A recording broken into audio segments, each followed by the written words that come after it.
Afternoon.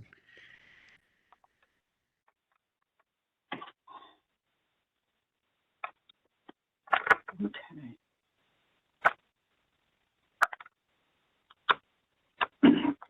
Kim, I don't see Linda. Have you seen her?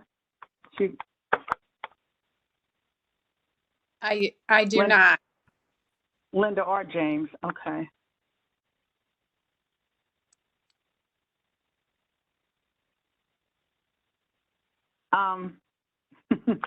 Toby, do not say a word, but they may be having problems getting online, which is what happened to me.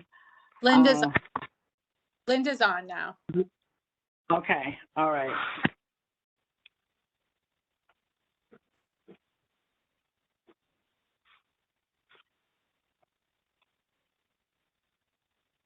Sorry about that, but the dates were wrong on the login that I tried to click on. Yeah, I had some problems too, Linda. Glad you're here.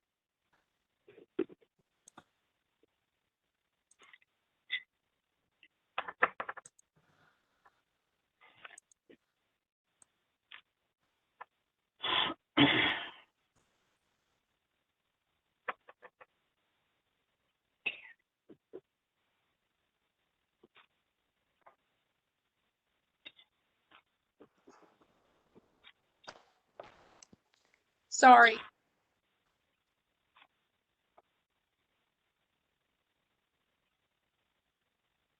Okay. It looks like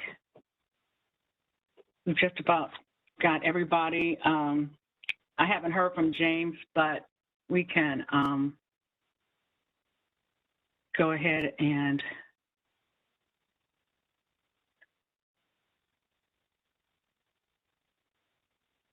okay. If everybody's ready, and I think I am, we can go ahead and get started with the meeting. Oh, you know what? I don't see St. Louis County. Adam and Ray are here from St. Louis County Transportation.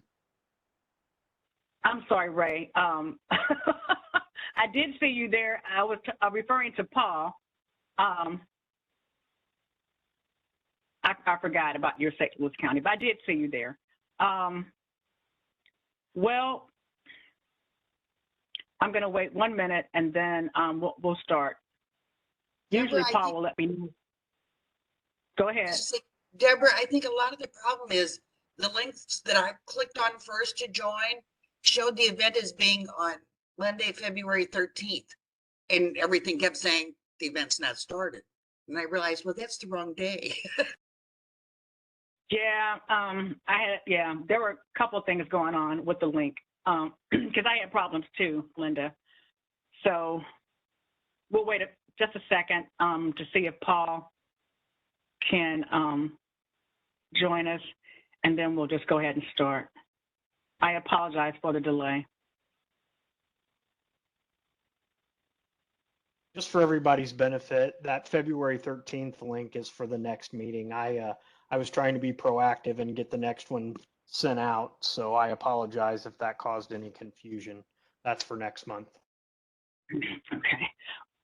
Rob, while you're there, the other thing is that it wouldn't accept my email address. It said that it wasn't valid. I think Izzy's address was in there and not mine. And when I tried to change it, it wouldn't let me log on. Which Yeah. email address were you using? Yeah, Izzy's email address shows up, and when you put in your own name and email address, it won't accept it.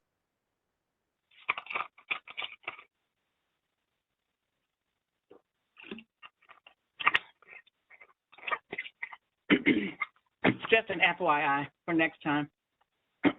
Yeah, I heard you. What email address were you trying to use? I was trying to use my own. Izzy's was in there automatically, and I took it out and put my email address in there like I always do, but then it said that it wasn't valid.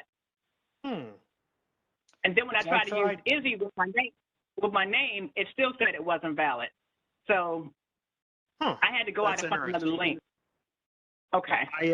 I send out the invites based on the email list, that Izzy provides. And so everyone specified on the invitation should be able to use their own email to join. That's strange. Well, actually, I came back out and then I found one of your links and it worked fine. Okay. Okay. So, all right. Deborah, Yes, ma'am. it's Kim. Is it possible for us to jump right in and get started? I do have a stop at 4:30, so I'll be jumping off. Yes, ma'am. Perfect. How about we start with roll call? Kim Selichire. Linda Camp. James Conlon. Can you hear me? Yep. Okay. Did you say James? Yes. Huh? Is that you? Okay. Yes, Rob, yes, are it we is. recording?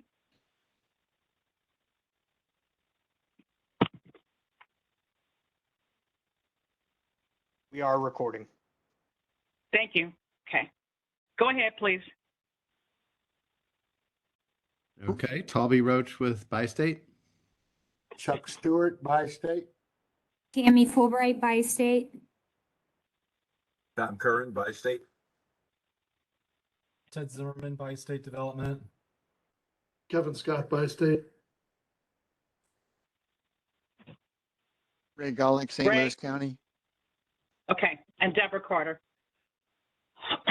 Okay. Did everybody get the 2023 calendar, Yes. meeting calendar? I got Yes. mine. Yes. Okay. All right, great. Okay, Kim, we're going to just jump into you. Oh, gosh. Well, I didn't know I was on the agenda, but sure.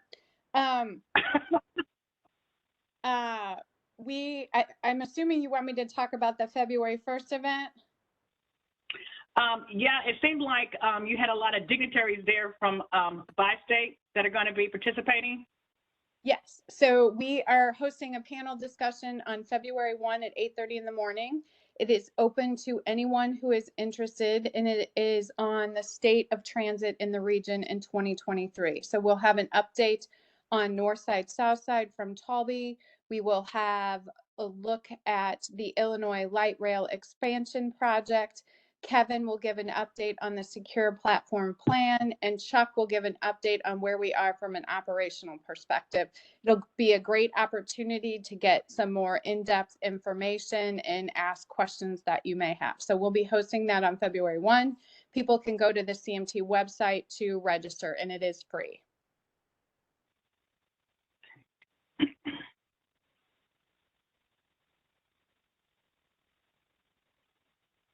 You want to keep going? Okay. With regards to the 2023 policy agenda, I'm assuming that you're referring to our statewide policy agenda, which has transit investment at top of the list. We're looking at $17.1 million ask this year through MoDOT appropriation request, as well as continuing to push for no conceal and carry on transit.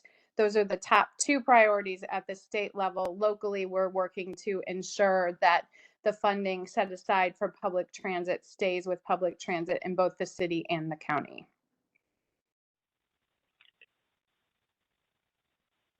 I don't know if there's any questions on the policy agenda, or if anyone wants to get involved, they can give me a call. That'd be fine. Okay. Thanks. And just a brief update on Ms. Jones, maybe perhaps how she was selected. So we have just kicked this off to help Chuck and Talby look for new operators. We're beginning to highlight MetroBus and Metrolink operators locally, but we're also doing this at the state level just to highlight who they are, what their background is, why they enjoy being a transit operator. So it's just one more angle to come at that the operator role is really a great career choice. And these are some people who have been doing it for some time. Okay. Thank you. Any questions for Kim? I just have one that I just really forgot to ask you in our emails, but could you send me a printout of your neighborhood transformation program so I can look at it? Sure. Okay, thanks. Okay. Next is the installation of the bench at Count and Chambers. And basically, I just want to say thanks to everybody who has assisted me in this effort. Adam is not here, but Ray, he has helped me a lot with his information, the information that he provided, along with Kim and Chuck. I owe you a big thank you because Jessica contacted me today and we're on our way. Thank you. Welcome. Okay. Toby, you can take it away, or Chuck.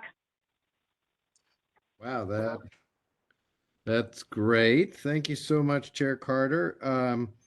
I noticed, well, I was going to start with Chuck on the bench, but you being We got the bench taken care of. Well, we're working on the bench. if the chairperson is happy, then I am happy. Chuck Okay. off the bench, okay. All Thank right. you. So can I ask for, I have some screen share, some interesting things that we can look at. If that could be enabled for me, that would be helpful. But I can talk through it if that is not. Oh, okay. Rob, are you still there? Yes, I am. Okay. Rob? Toby, do you need? Yeah. Yeah, Rob, I'm T Roach at Mhm. by State Dev. Okay. Mhm. If you can enable my screen sharing. Oh, sure. Hang on just 1 second. Let's see. Thank See if I you. can Find you in the list there. Huh, that's really weird. You're not. Oh, bear with me just a second here. Oh, there we go. Okay. Okay. There you are, sir. You're a presenter now. Thank you. Sorry about that. No problem. Okay. Oh boy. Well, let's see if it's going to let me do this. Okay. All right.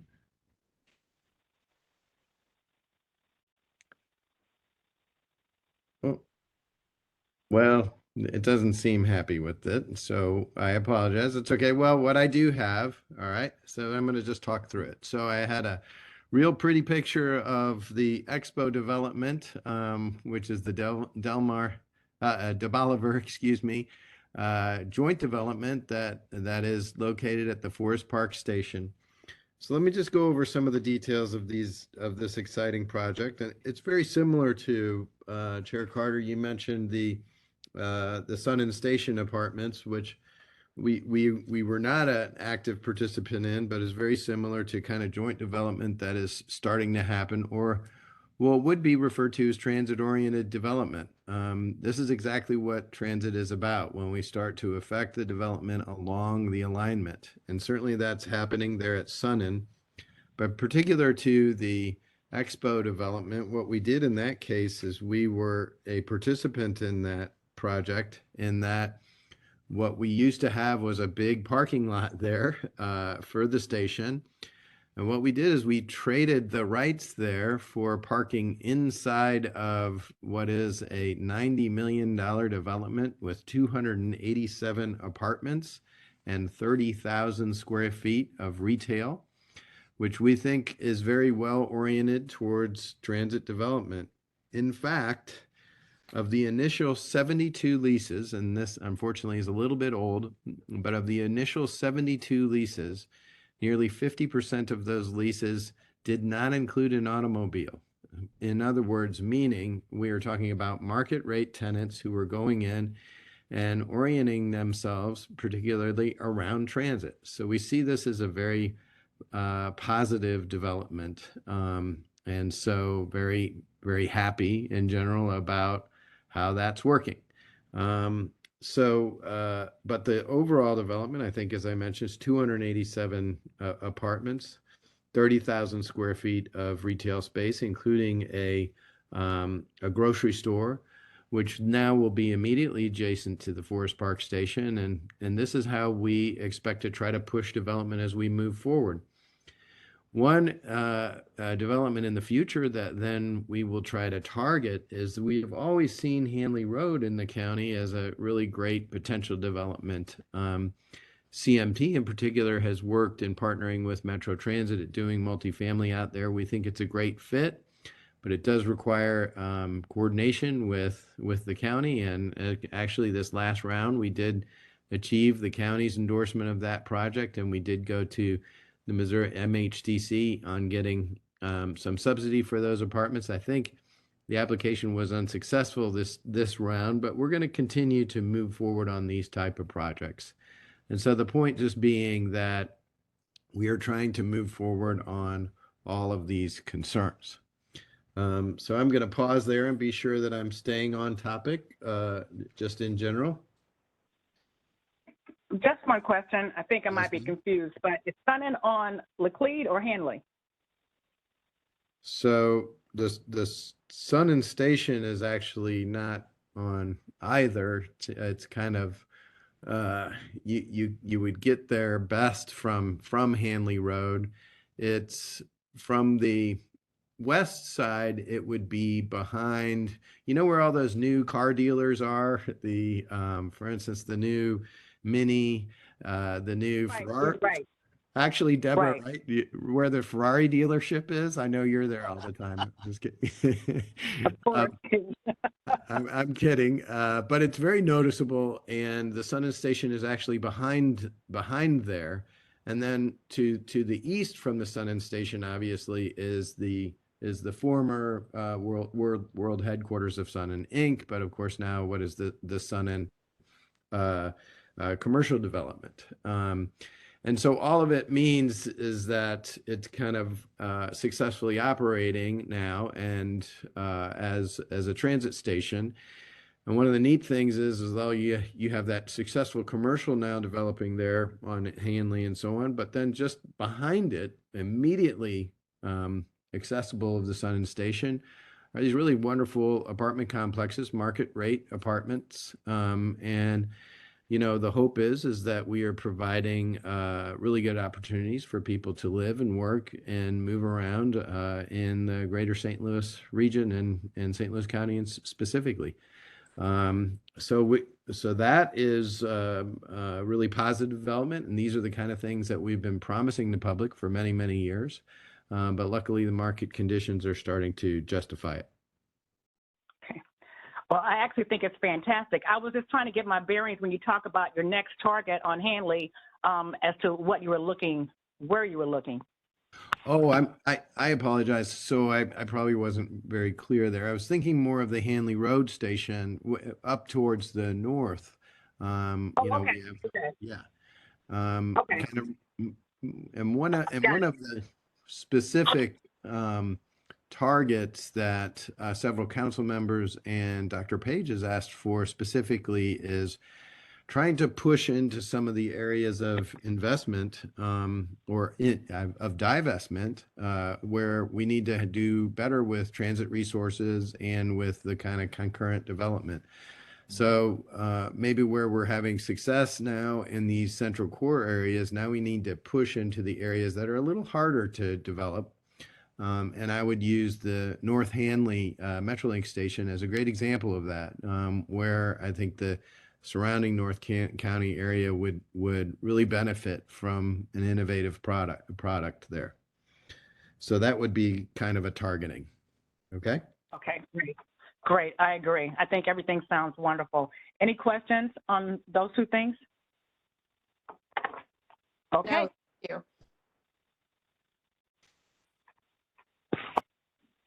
Okay, so I'm going to move into an update on the north side, south side corridor presentation. So Kim is correct. We are where I am preparing for, and I was going to share some of the preliminary slides on north side, south side.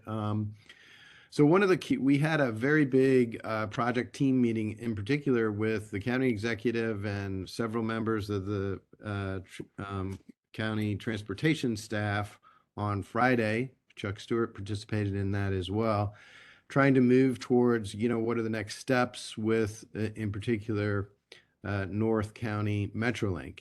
And you noticed I didn't call it North Side, South Side, because and I think it's a really very wise move as we're starting at looking at expanding Metrolink into North County.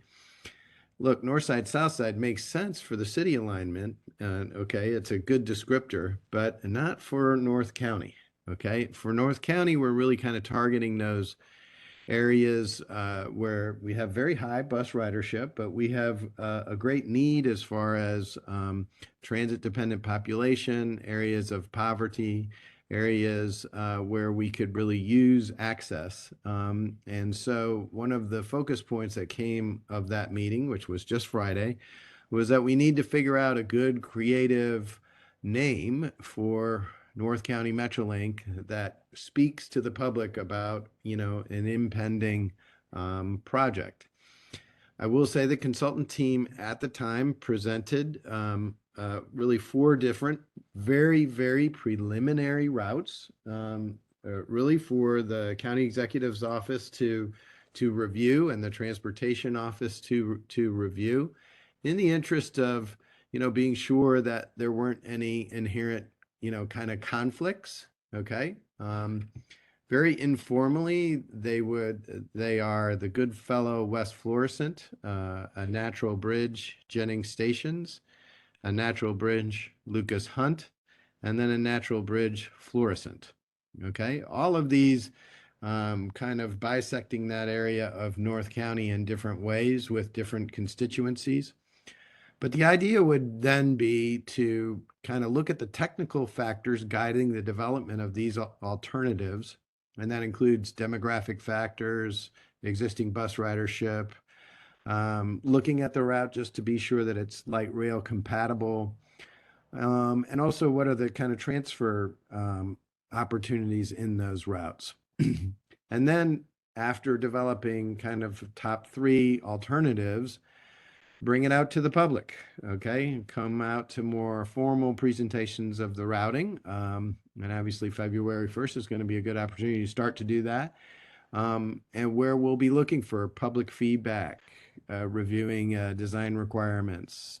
And then the consultant team, and this would be considered an alternatives analysis effort by AECOM, would then do a very rough cost estimate and a ridership forecast. So the idea would be is that we would move into the spring of 2023 and summer of 2023 and start having public discussion in the county about this routing. Now the city's going to be a little bit in front because there's no real question on the routing as far as that's concerned, but there still is a very important public component of having some discussions on the city routing that still needs to be done as well. It's just that if everything goes right, the city route, and that would be based on Jefferson Avenue, will be ready to optimistically enter into project development in, let's say, late summer of 2023, okay? Now that's Talby's schedule. We may make that, we may not. That is dependent on several different factors, including moving this to a locally preferred alternative through East-West Gateway, and obviously having kind of a little bit more rigorous public discussion about this routing. But in general, that is where we're going. And I do have, some preliminary slides that I can share with the group. I'll email those out actually shortly. But I would appreciate it if everybody would consider, just on the commission, that these are drafts right now. Obviously, they're subject to public input. They're subject to the administration input. For instance, one of the really key components on West Florissant Avenue is that West Florissant involves a pretty significant infrastructure upgrade that I know St. Louis County Transportation Department has been working very, very hard on. So one of the things that we need to be sure that we're doing is planning these kind of projects concurrently so they don't get in the way of one another. So that was a big part of our discussion on Friday. Just to look at that timing, what kind of impacts could we see? And obviously what everybody really doesn't want to do is do upgrades, for instance, paving and so on, and then in a few years, then rip it out. That doesn't make sense. So these are kind of the normal planning and public outreach things that we will be doing. And we'll be doing them in conjunction with obviously AECom, but obviously with the county. What is really different about this alignment is really, I would say, two main factors. One is that the city's alignment moving out to Jefferson Avenue now makes sense, that it meets and matches with the county alignment. Unfortunately, the one unfortunate part about the 2018 alignment is as valuable as it was and did have some value, is it didn't lead out to the county as well as this one does. But number two is we have engagement, at least the beginning of engagement of the county in these routing decisions, not only by this discussion here, but also through the administration. And I've already shown some of these early routes to, for instance, a couple of councilwomen who are very interested in this development.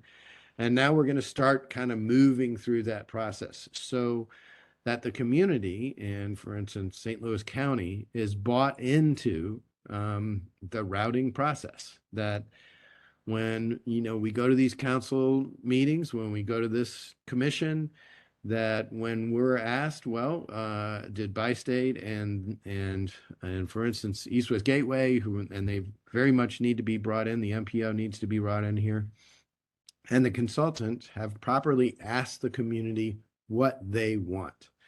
And I would say that in earlier versions, we didn't quite all get that done.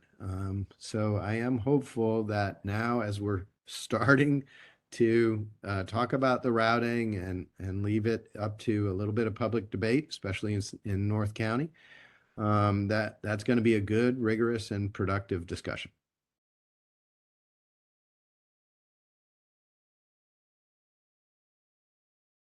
Thank you, sir. Any questions for Toby on this? Toby, will you be able to share the proposed lines with us on a map via email? Yes, I will. Thank you.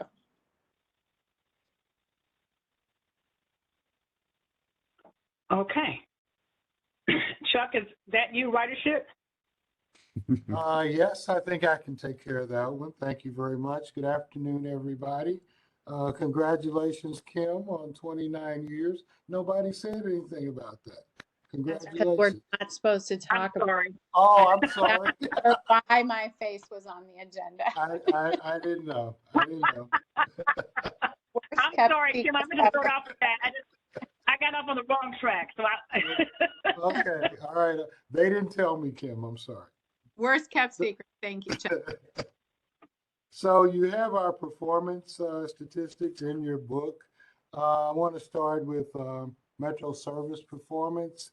Our numbers are up again. Our ridership continues to increase over last year.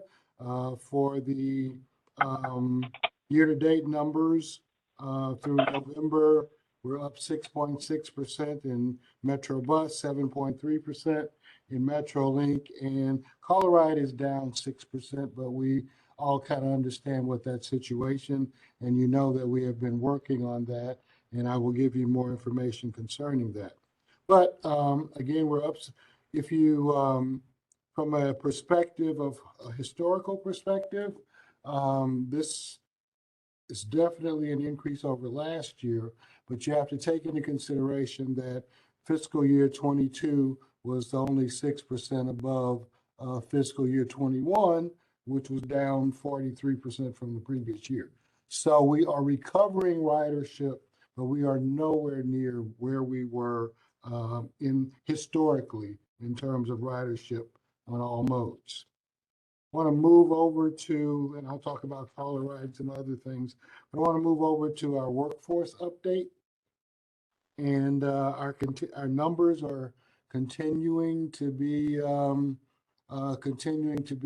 issue for us.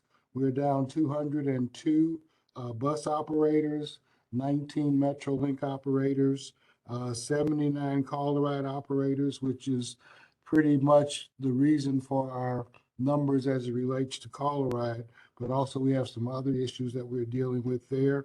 Overall, we are down 64 maintenance and electricians operators, which is out of 373. We have only 309. So, you know, we continue to suffer through this situation. We continue to implement programs to improve, to attract and retain. We're doing a little reorganization on our metro operations side, but there's definitely a movement toward improving this situation. You noted on November 28th, we had a service change. And with this change, we reduced our Metrobus operation by about 7%. The reason for this was that we frankly did not have enough operators to give good service to the area that we were servicing. So that led to us reducing frequency in about 18 routes, suspension of the 71 service on Patterson and Redmond, and we had 2 routes that would end at 8 o'clock earlier than their normal run time. We have implemented this. It is showing improvement. We are getting better in terms of our performance. Our consideration was that it is better for people to know when the bus is coming and it comes at that time than to have it not show up at all. So that is our motivation in making that change. We're scheduling another minor change in March. What we've done since the November change, we've met with the operators, and we got input from them as to situations that we maybe needed to tweak in order to give better service to our customers. We have taken the advice of our operators in a lot of situations, so we will implement additional changes in March. Along with that change in March, we're going to try to pull Coloride back into its legal polygon. A lot of the denials in service from Coloride are a result of us trying to service areas that we don't have the capacity to serve, and we don't really have the legal responsibility to serve. So we're trying to pull that in while carefully giving consideration to the fact that there are people out there in the community that absolutely have no other options, and we will continue to provide service to them to the extent that we can. So that's it's a summary of where we are in terms of a performance standpoint. I'd be happy to answer any questions that anyone may have. Chuck, this is Deborah. The anticipated service change in March, are you anticipating more reductions? Slight reductions, more tweaking than reductions, more changing. Maybe we'll add a bus here or there, because what we're suffering from now in some cases is overcrowding on bus. So we might have to put some additional runs in here and there. And there may be some other situations where we still have the opportunity to reduce service because of the lack of demand. Thank you. Could you also give me the number? I think you were said on the operator shortage, it was 202 for buses. What was it for Metro? 19 and, and 79 for Colorado. Okay, thank you. Any other questions? Chuck, how many trainees do you have coming through the classes right now? Do you know? I think we've got right now 8 for bus, 4 for Colorado, and not sure what the Metrolink number is. We have started to hire directly for MetroLink. Historically, our metro operators came from our bus operators. They transferred over. So we're trying to hire experienced train operators directly into Metro now. So I think we hired 2 of them just recently. They're trying to incorporate them in.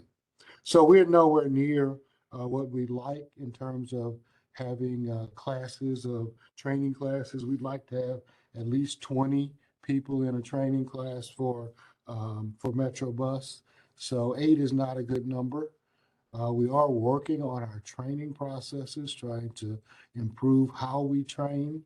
We found that a lot of our retention problem was within the training period.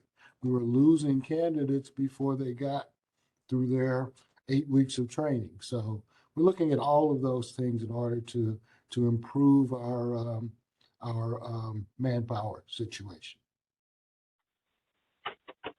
Thanks. Anyone else? Thanks a lot, Chuck. Thank you. Okay. Tammy? Thank you and good afternoon. So I'll run you through year-to-date numbers for November. So on our revenue, the good news is that our revenue is up compared to budget by almost $1 million. St. Louis City taxes are doing considerably well. They're up about 27%. And St. Louis County is down about 6%. St. Clair County, so when you look at the numbers for year-to-date there, I think we may be missing one of our billings because that looks about what that number should be. And then I wanted to bring attention to the federal funding. So what we're doing is we're bringing in our funding again early to make sure we get that money in the door. We are not spending it. We are going to invest it and we'll have it ready for when we do need to spend it. So what we've brought in as of November is about $90 million in addition. And then the other line items look about right. So what you're seeing is our actual compared to budget for revenue is $216.5 million compared to $134.7 million budget, but that's primarily due to that $90 million we brought in. So when you look at expenses, you can see that we're running below still budget by about $5 million. Services about 1.6, and where we really have seen savings is on our fuel, and that's primarily due to our fuel hedge. So the fuel hedge purpose is for us to basically be able to keep our budget balanced in times when fuel is going up, but we've had some reduction in the amount of gallons of gas we're using, so the way our diesel that we're using, so that we're able to offset that with some of the contracts we've been able to sell off. So that's where you're seeing quite a bit of savings there. So in total, if you look at actual to budget, you'll see that we look like we're above by about $93 million. But again, 90 million of that's really related to those federal funds we brought in. And I'm happy to answer any questions you might have.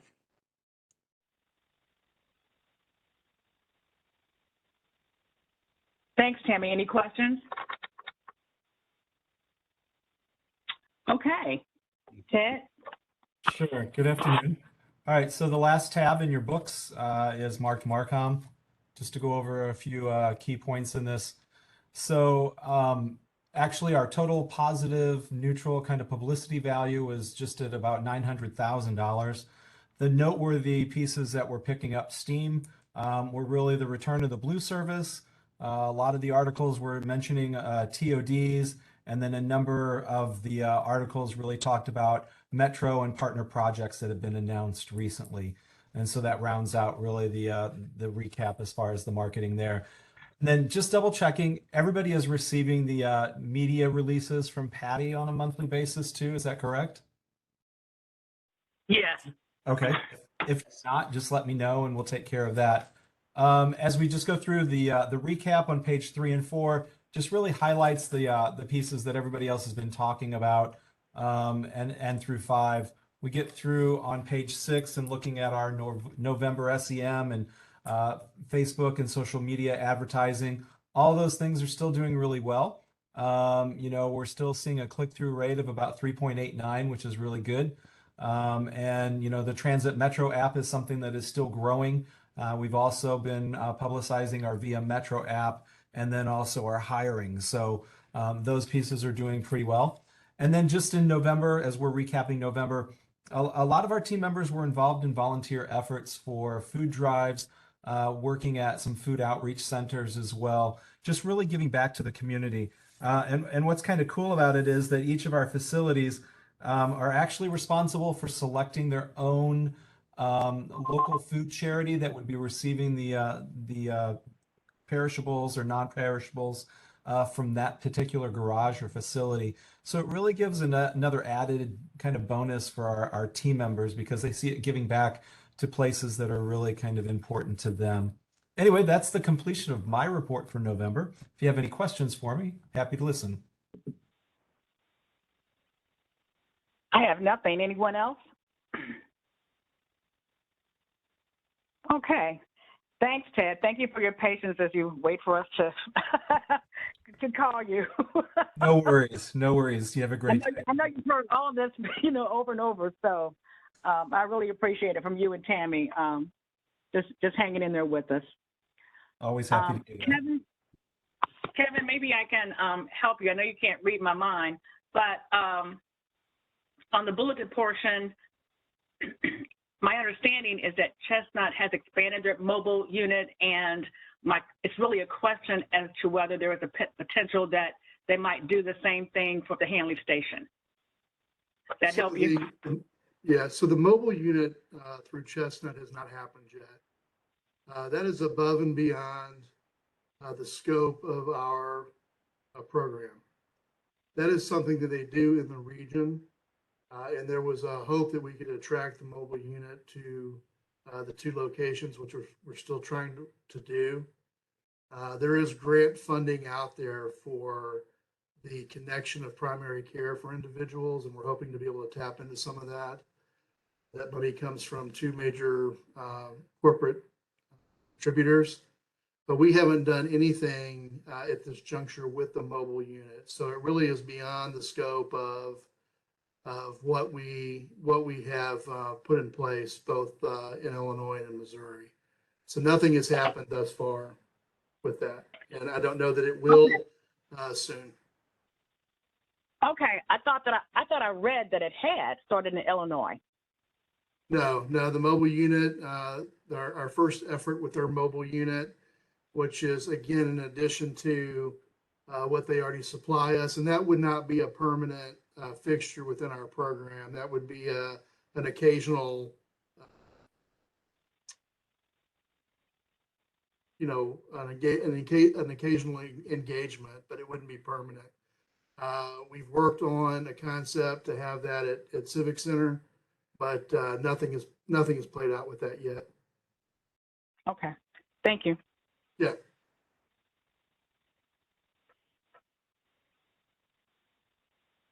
You can go ahead with your report if you have anything. Well, I don't really have anything. I see that Captain Morrow is not here, so I'll be more than happy to answer any questions that you might have. But beyond the data that we released at your last meeting, I don't really have anything to report at this juncture. Okay, thank you, Kevin. Any questions for Kevin? Okay, Ray? There's no report from transportation this month, Chair Carter. Okay, thank you so much. You're welcome. And thank you for your patience in this process. But it was good hearing the update on the bench, though. That was good. Thank you for that. Okay, yeah, it was good hearing it. I agree with you. All right. Is there anything that anyone would like to bring up, discuss, like to see going forward? Okay. I'll take that as meaning I'm doing a great job. Okay. You always do good, Okay. Deborah. Thank you, Linda. Okay, then our next meeting is on February 13th, and I look forward to hearing from all of you. And Toby, maybe we can kind of get together with Rob if you'd like at some point. So maybe you all can kind of coordinate. Maybe we can display those Yeah, whatever we were doing. yeah, I just have a few The slides. slides. Yeah, and I'm happy to do so. I'll pull those three. It's going to have a big draft across it, mostly being respectful of the county executive's office and the transportation executives, because they need to be properly vetted. But I think we're on our way, and I will get those 4 out email to start, and then we'll figure out if it's my mistake on my computer, because they're up here. They look great. We just have to take your word for it, Toby. Okay, I'll just connect you two with I'll give you his number, and maybe you all can work it out between the two of you. Absolutely. I'll help in any way I can. Very good. Thank you. I know you will. I appreciate it. All right, everybody have a good afternoon. Thank you. Thank you.